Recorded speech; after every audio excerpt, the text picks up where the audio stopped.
Oke, cukup ya. Oke. Udah, selesai Mas. Teman-teman semuanya, sekarang saya berada di Klinik Teta. Ini Dokter Teguh dari Klinik Teta dan ini Dokter Arianto yang membedah kakak saya. Jadi saya lagi tolong teman-teman ya. Justru Klinik Teta ini yang membantu mengoperasi kakak saya. Karena ada sebagian kemarin yang mengatakan bahwa di Klinik Teta ini yang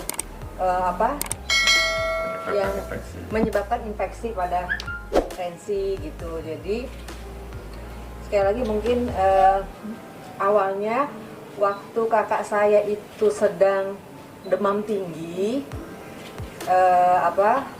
dan panas, itu saya sudah berusaha menghubungi kliniknya yang bersangkutan, tapi tidak ditanggapin dan direspon dengan baik. Klinik yang menyebabkan infeksi. Ya, klinik yang menyebabkan infeksi itu saya WA pakai telepon kakak saya karena saya nggak kenal. Saya WA tapi tidak ada tanggapan dan tidak ada respon yang baik gitu, karena kondisinya kakak saya itu benar-benar panas dan disertai demam dan perubahan pada wajahnya. Jadi kakak saya ini udah 3 kali mengalami infeksi. Cuma yang kemarin itu buat saya infeksinya udah yang berbahaya lah gitu, karena sudah bikin mukanya tuh kayak Hulk gitu ya. Udah bengkak semua gitu. Akhirnya setelah dari kita liburan di puncak kemarin, langsung ditangani dokter dan besoknya dokter ya. Nggak lama kemudian langsung dilakukan pembedahan gitu, dan dokter bilang ini nggak bisa lama-lama, ini harus segera diangkat karena nantinya bisa berbahaya ya dok ya. Tuh. Akhirnya dalam waktu yang mestinya pas datang langsung dioperasi ya dok ya. Cuman karena Rensi takutan, dia darah tingginya naik, nggak jadi operasi deh. Padahal dari siang kita udah dari sore sampai malam jam ditungguin nggak, tensinya nggak turun-turun karena mungkin dia stres kali ya dengan kondisinya gitu. Akhirnya dilakukannya esok hari setelah dia mulai agak tenang. Akhirnya alhamdulillah langsung dilakukan operasi pembedahan pada dagunya gitu.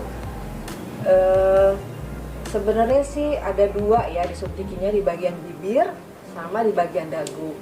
Tapi karena yang infeksi bibir juga infeksi, cuma yang lebih berbahaya waktu itu pada dagu ya, karena dagunya sempat bolong. Terus ada juga nih yang saya dengar juga bahwa Rensi ini melakukan operasi dagu. Jadi jangan salah ini ya, nih. Jadi kakak saya ini bukan melakukan operasi dagu, tapi dia melakukan suntik filler. Nah, untuk mungkin dokter bisa menjelaskan suntik filler itu apa, sebenarnya nggak berbahaya dok ya gitu. Boleh mungkin dokter jelasin? Baik, jadi yang perlu saya sekarang tegaskan saat ini untuk klarifikasi ada 2 hal. Yang pertama adalah seperti tadi dikatakan oleh Mbak Elma, bahwa Bu Rensi ini datang ke klinik kami Teta ini justru kami yang menanggulangi problema infeksi dan side effect akibat penyuntikan suatu benda asing yang saya tidak tahu, kami tidak tahu apa. Tapi ketika dikeluarkan oleh tim kami, dokter bedah plastik yang ada di sini, kami tentu menduga ada sesuatu yang tidak lazim diinjeksikan. Namun untuk memastikan itu akan nanti dilakukan pemeriksaan laboratorium oleh pihak keluarga gitu. Yang pertama, yang kedua, kami adalah klinik utama. Jadi ini ada beberapa tim dokter sini dan ada 9 orang dokter yang berpraktek di sini. Ada dokter bedah plastik, dokter anestesi dan spesialis yang lain, dan juga ada dokter umum ya.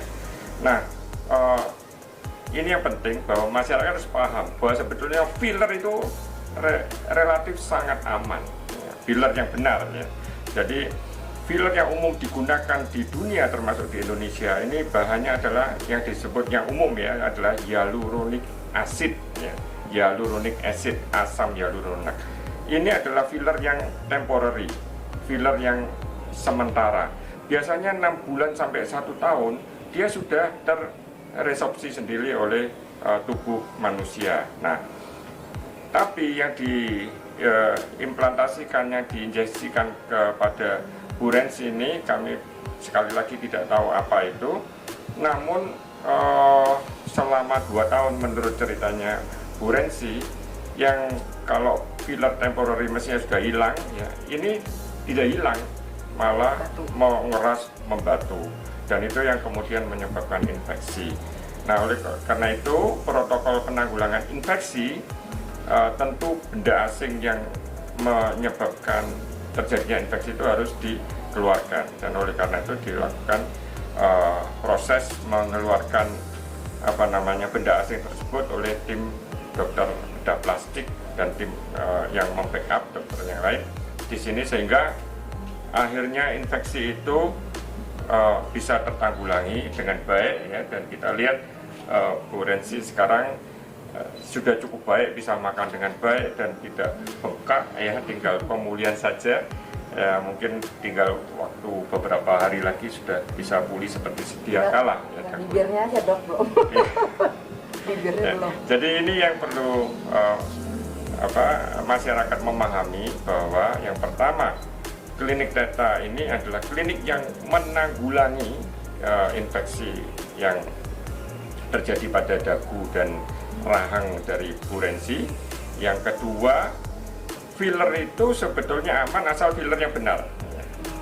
Nah, oleh karena itu untuk pembelajaran kepada masyarakat, ya, untuk edukasi kepada masyarakat, sekali lagi saya sampaikan bahwa di dalam mencari layanan medis, nomor 1 harus dilakukan oleh tenaga medis yang bekerja di dalam klinik, baik klinik utama ataupun klinik Pratama, di sini adalah klinik utama, ataupun rumah sakit.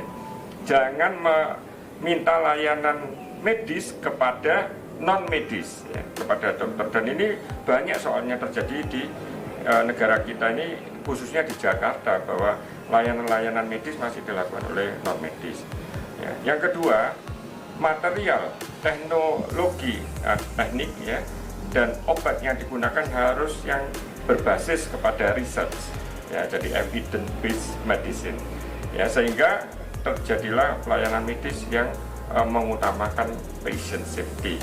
Nah, ini pesan kepada masyarakat. Dok, dalam bahasa yang simple, Bu Rensi waktu itu datang ke klinik Theta, ke dokter dalam kondisi seperti apa? Mohon maaf, apakah luka, bengkak, atau gimana gitu, Ya. visualnya? Jadi ini atas izin Bu Rensi, ya, untuk saya menjelaskan bahwa datang dalam keadaan yang bengkak, terus bernanah, merah, panas, dan nyeri.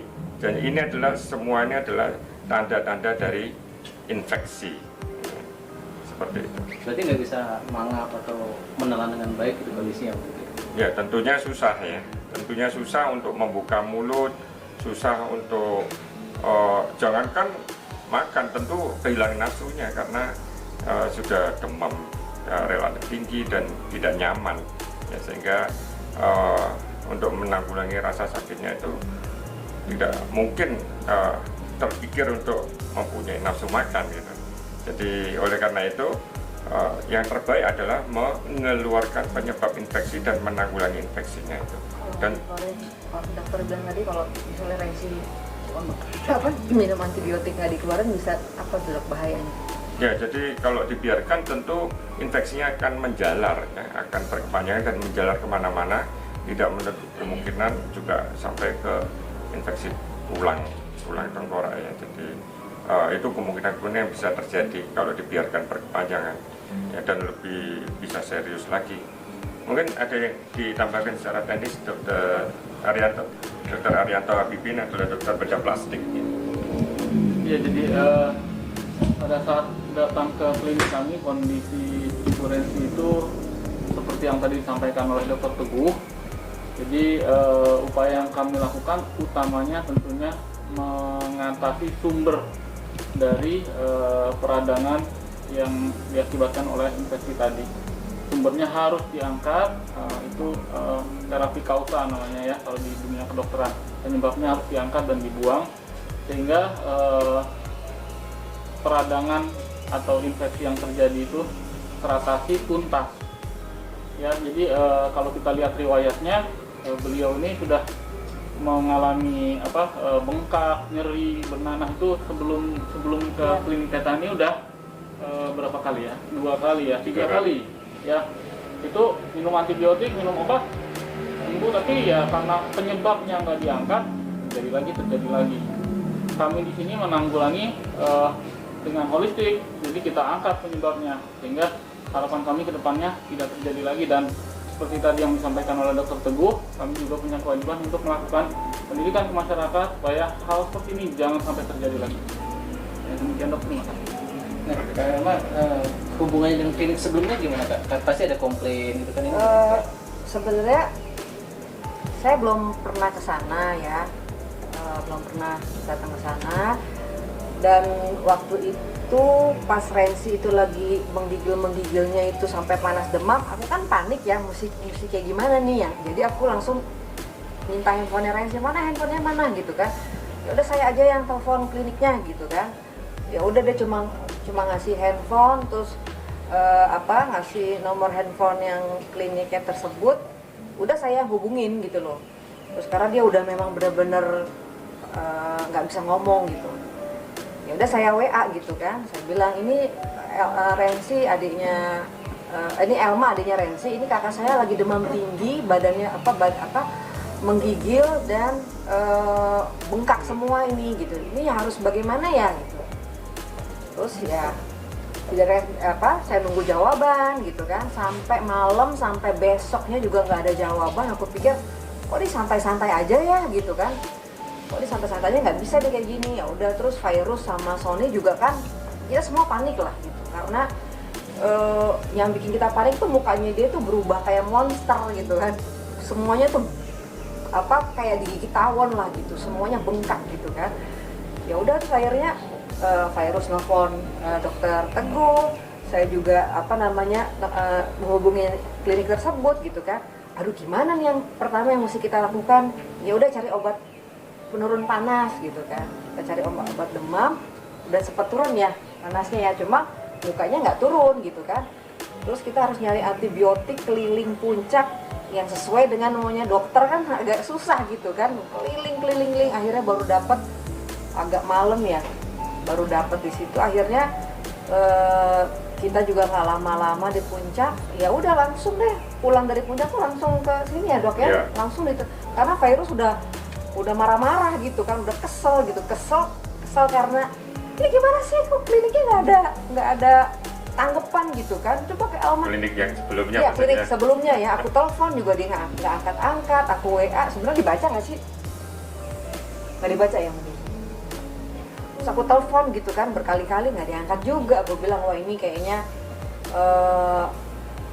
nyuekin apa gimana, tapi aku waktu itu berpikirnya udahlah yang penting bawa Rensi dulu deh secepatnya, karena sebelumnya dia udah pernah ngalamin kayak gitu, maksudnya infeksi terus sembuh dengan antibiotik gitu udah.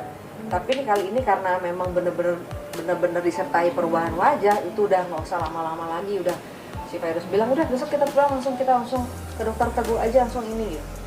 Langsung biar cepet ditanganin deh, Kak Ici kasihan gitu kan. Ya udah, akhirnya kita pulang dari puncak langsung besoknya langsung ke sini gitu. Ya udah kata dokter, ayo jangan lama-lama, udah ini harus diangkat gitu kan, supaya masalahnya nggak terulang lagi.